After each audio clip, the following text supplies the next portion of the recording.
Eli विनून का खौफनाक रहस्य। एक बार की बात है, हिमालय की गहरी घाटियों में एक छोटा सा गांव था जिसका नाम था एली विनून। इस गांव के बारे में कहा जाता था कि यहाँ पर कुछ अजीब और डरावनी घटनाएं होती हैं। सूरज ढलते ही गांव में एक अजीब सी खामोशी छा जाती थी। गांव के लोग रात के वक्त अपने घरों से बाहर निकलने की हिम्मत नहीं करते थे। गांव के बुजुर्गों का कहना था कि कई साल पहले यहाँ एक वैद्य आया था। उसने दावा किया था कि वह मृत लोगों को भी जीवित कर सकता है।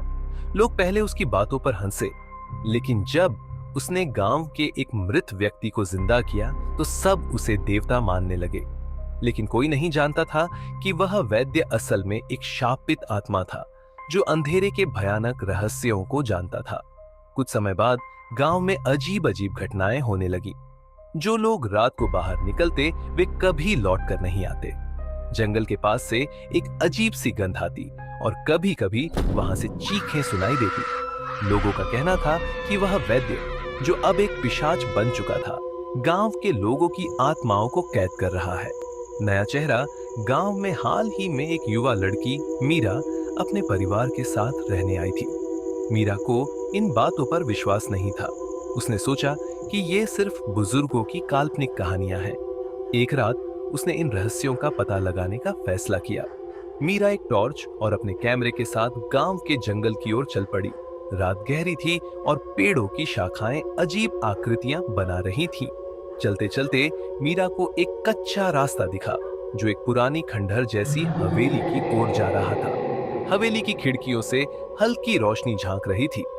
भयानक सामना। मीरा ने जैसे ही हवेली में कदम रखा, उसे लगा कि कोई उसे देख रहा है। अचानक उसने एक कमरे से धीमी धीमी फुसफुसाहटें सुनी। जब उसने कमरे का दरवाजा खोला तो वहां वैद्य की छवि थी, लेकिन उसकी आंखें लाल और डरावनी थी। कमरे में चारों ओर इंसानों की हड्डियां बिखरी थी। वैद्य ने मीरा की ओर देखते हुए कहा, तुमने यहाँ आकर बहुत बड़ी गलती की है। अब तुम भी मेरी दुनिया का हिस्सा बनोगी। मीरा ने तुरंत भागने की कोशिश की, लेकिन हवेली के दरवाजे खुद ही बंद हो गए। वैद्य ने मंत्र पढ़ना शुरू किया और चारों ओर हवा में चीखें गूंजने लगी। मीरा ने हिम्मत जुटाई और कैमरे से तस्वीरें लेने लगी। जैसे ही उसने वैद्य की तस्वीर ली, एक जोरदार धमाका हुआ और सब कुछ शांत हो गया। सच्चाई, सुबह होते ही गांव वालों को मीरा जंगल के किनारे बेहोश पड़ी मिली। जब उसने होश संभाला तो उसने सारी घटना बताई।